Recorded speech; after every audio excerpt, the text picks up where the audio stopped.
Hello, everyone. I would like to share with you today the subject of how to overcome parental guilt, because I think as parents, we have all experienced parental guilt many times, perhaps, or a few times, but doesn't matter. This is something that we've all gone through as parents or still experiencing currently with our children, and we usually get guilty when we have responded negatively towards our children, or we're not meeting their needs for love, for attention, for care, for comfort, for safety, if haven't been there at their side because we had to work or we had to be away from them for whatever reason, or just sometimes we even feel guilty for just taking some time for ourselves because we need a break. And other times it's about our behaviors, about when we yelled at them, we punished them, or we blamed them for whatever was going on with us. And also when we're also pushing them to do things that they don't really want to do, but and then we corner them so that they feel stuck having to do what we've asked them just because we are the parents. So those are the reasons sometimes that we feel guilty about, and there may be other reasons as well. So what we need to do when we feel that sense of guilt come up is to feel the guilt, first of all. Stay with the emotions that are coming up, the guilt. What does that feel like? Where do we feel it in our bodies?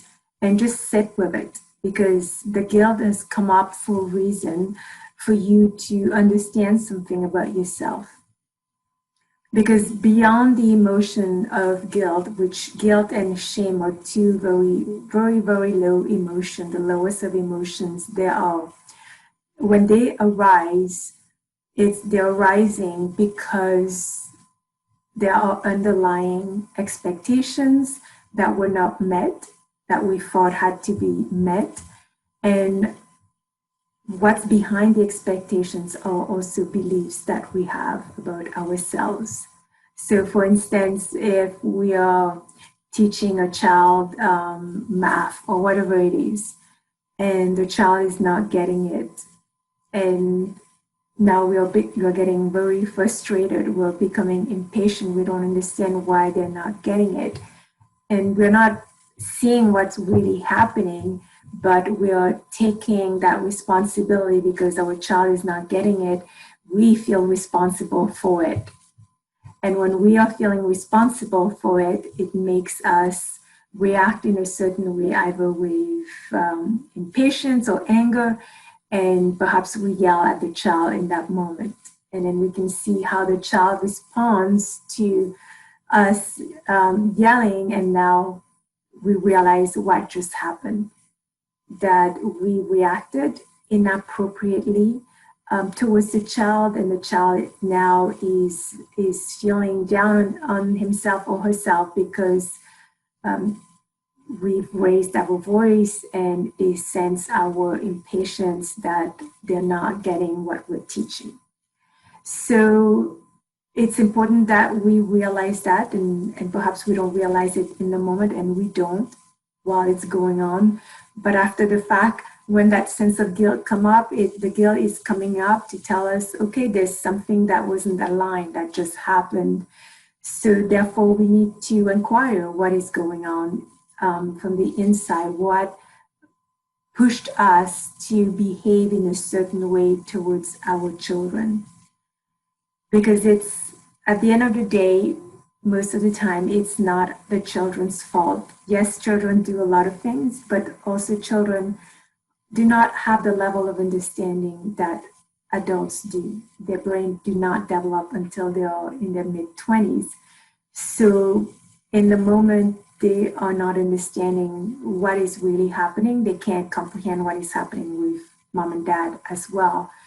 So when a situation happens and we've reacted, we were triggered and we reacted, we need to go back to check with ourselves and take the responsibility to learn what could I have done differently in that moment? And understanding what are the beliefs and the expectations that were making me feel impatient or making me feel angry. What is that anger all about? What is that impatience all about, right? So that's something to inquire about, and maybe you can do that through journaling or just being quiet with yourself and asking yourself these questions and see what comes up. And another thing, to overcome the guilt, it's very, very important, and for the well-being of our children as well, is to do the repair work with them, to make sure that after the fact, when everybody's calm, that we go sit with our child and explain to them that what just happened, it's not about them. It wasn't their fault. Just because they can comprehend something didn't warrant that we yelled at them or that we punished them, for that matter. So it's very important that we make this clear to the child, and that the child can understand that and get it, that it's not their fault and it's not because of them that we reacted like that. We already had something going on the inside that was going on, like maybe we are tired, maybe we are overwhelmed for whatever reason, or maybe things are not going the way we want in our lives. But it's never about how our children are behaving in the moment. And yes, I'm not saying that they don't have positive behavior, that they may not have negative behavior for that matter at times, but it doesn't warrant the way we respond to them if we did respond to them negatively and you're feeling guilty about it. So making that very clear.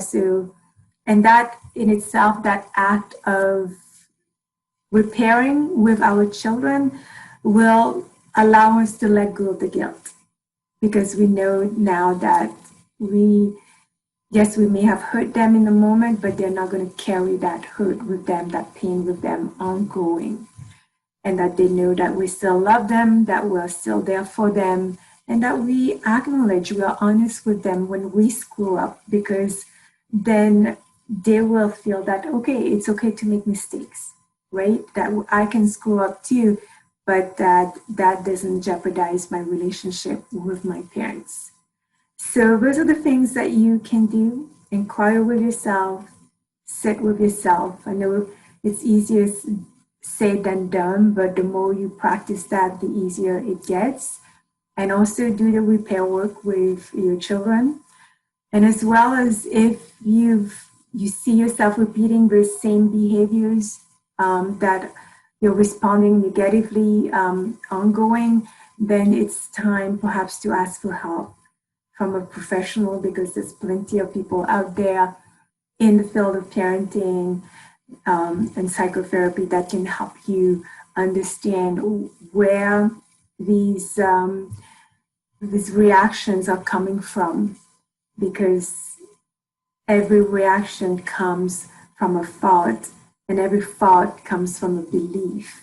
So if we can get down to the belief of what is it that we're believing when, say, our child is not understanding what we're teaching them, then we can change our behavior more easily, and we can become more aware when we're starting to feel these emotions that are telling us that, I'm feeling impatient. I'm getting a little bit angry here. What is that all about? And that we can learn to stop ourselves while this is going on eventually down the road. But it can happen. And I can tell you that because I've been there. And sometimes I still find myself there, but I understand where I've gone wrong, and able to clarify with my children what really happened later on and do that repair work with them. So if you have any questions with regards to what I've just shared with you, feel free to ask me. If you like this video, please give it a thumbs up. Otherwise, I will see you very soon. Take care.